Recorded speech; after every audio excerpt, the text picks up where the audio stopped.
ఒక ఊరిలో నలుగురు స్నేహితులు ఉన్నారు. వారు విజ్ఞానంతో పాటు తమ పోషణ కోసం ఇతర కళలను నేర్చుకోవడానికి బయలుదేరారు. వారు ఒక గొప్ప యోగికి సేవలు చేసి ఆయన అనుగ్రహంతో కొన్ని మానసిక శక్తులను విద్యలను నేర్చుకున్నారు.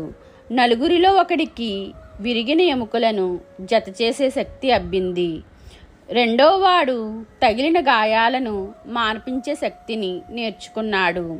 మూడోవాడు రక్తనాళాల్లో రక్తాన్ని ప్రసరింపజేయగల నేర్పును పొందాడు. నాలుగోవాడు ప్రాణం పోసే విద్యను సాధించాడు. ఈ నలుగురు 4 దివ్యశక్తులను పొందగలిగారు. ఆ తర్వాత గురువుగారి వద్ద సెలవు తీసుకుని వారు ఇంటి ముఖం పట్టారు.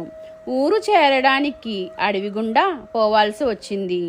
క్రూర మృగాలకు ఆలవాలమైన ఆ అడవి నలుగురు కలిసి ఒక చచ్చిన సింహాన్ని చూశారు.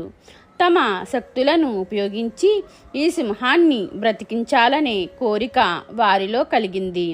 ఇది క్రూర జంతువు, దీన్ని బ్రతికించితే అది మనలను చంపుతుంది అని ఒకడు చెప్పాడు. ఇంకొకడు, మనము దీన్ని బ్రతికించాము కాబట్టి మనలను ఏమీ చేయదు అని పని ప్రారంభించారు.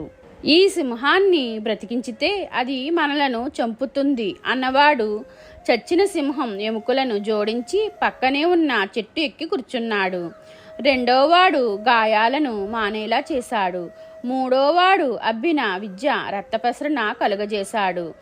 ఇప్పుడు 4వవాడి వంతు వచ్చింది. వాడు తన విద్యను ఉపయోగించి ఆ సింహానికి ప్రాణం పోశాడు. ఫలితంగా మళ్ళీ ప్రాణం వచ్చిన సింహం ఆ ముగ్గురిపై విరుచుకుపడి వారిని ఆహారంగా భుజించింది. చెట్టుపైకి ఎక్కినవాడు జరిగిన సంఘటన చూస్తూ ఉండిపోయాడు. ఈ కథలోని నీతి తెలివిలేని బలం విద్య అనర్థాలకు దారితీస్తుంది. మీకు ఈ వీడియో నచ్చితే లైక్ చేయండి, షేర్ చేయండి, కామెంట్ చేయండి. నా ఛానల్ని సబ్స్క్రైబ్ చేసుకోండి.